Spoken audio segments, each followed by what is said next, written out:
ሰባተኛው ሀገራዊ ምርጫ ሰላማዊ ሆኖ ይካሄድ ዘንድ የሰላም ሚኒስቴር ከፖለቲካ ፓርቲዎች ጋር ውይይቶችን ማድረግ ከጀመረ ሰነባብቷል። ሰላማዊ የፖለቲካ እንቅስቃሴ ለሰላማዊ ምርጫ በሚል መሪ ሀሳብ ከኢትዮጵያ የፖለቲካ ፓርቲዎች የጋራ ምክር ቤት ጋር ምክክር አድርጓል። መድረኩም የፖለቲካ ፓርቲዎች በወሳኙ ሀገራዊ ምርጫ ሂደት ሁሉ የሀገርን ሰላም ትኩረት እንዲሰጡ የሚያስችል ነው።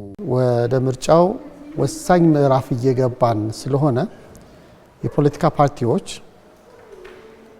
ሀሳባቸውን በሚገልጹበት የምርጫ ቅስቀሳ በሚያደርጉበት ጊዜ በምርጫው ሂደትና በድህረ ምርጫ ወቅት ሰላምን ያስቀደመ ሰላምን የሚያጸና አካሄድ እንዲኖራቸው ለማድረግ የታለመ መድረክ ነው የተፈጠረው። ለሀገራዊ ምርጫው መሳካት የፖለቲካ ፓርቲዎች እንቅስቃሴ ሰላማዊ መንገድን የተከተለ መሆን እንዳለበት ያነሱት የሰላም ሚኒስትሩ መሐመድ ድሪስ በተለይም የጋራ ትርክትን ሊያጸኑ የሚችሉ አቋሞችን ፓርቲዎቹ እንዲያስቀድሙ አጽንኦት ሰጥተዋል። የሚያወጧቸው ሀሳቦች የጋራ ትርክትን የሚያጸኑ፣ የህብረተሰብ አብሮነትን የሚያጎለብቱ፣ በህብረተሰቡ መካከል ቁርሾን የማይጭሩ፣ ግጭትን የማይጭሩ መሆን አለባቸው።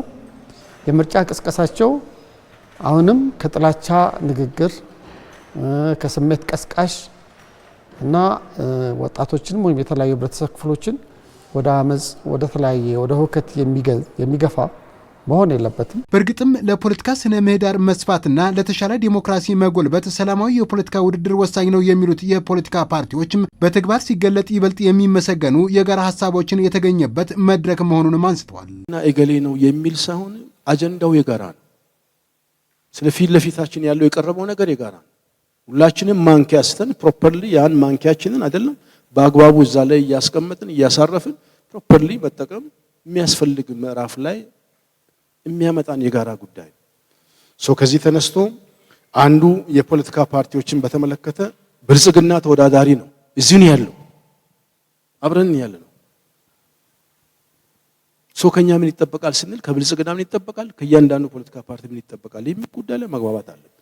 የሰላሙ ጉዳይ ላይ የጋራ አጀንዳችን እስከሆነ ድረስ ማለት የሰላም ሚኒስቴር ያደረገው ትሬኒንግ እና ስልጠና ትልቅ ለፖለቲካ ፓርቲዎች ትልቅ ግንዛቤ ነው የፈጠረው። ምክንያቱም እያንዳንዳችን እዚህ የመጣ ነው አመራሮች ከፍተኛው አመራር ነው የመጣው። ስለዚህ እታች ወርዶ አባላቶቻቸውን፣ እጩዎቻቸውን፣ ህዝቡን፣ ማህበረሰቡን የማንቃት ስራ፣ በሰላማዊ መንገድ ትግልን ማድረግ፣ ሀሳብን የመግለጽ ዲሞክራሲ ስርዓት እንዲስፋፋ ትልቅ ጥረት ማድረግ እንግዲህ የዓለም ትልቁ የሰላም መንገድ በዲሞክራሲያዊ ምርጫ ማሸነፍ ነው።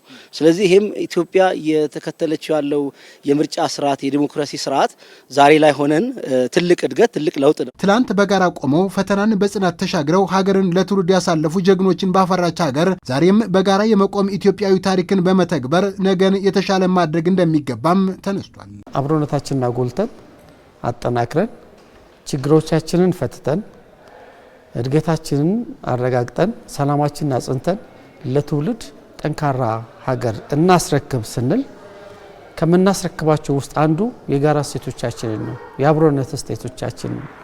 የአብሮነት እሴቶቻችን ደግሞ የተሻለ ውጤት እንደምናመጣ ከዚህ በፊት ከነበሩ ታሪኮቻችን መረዳት እንችላለን።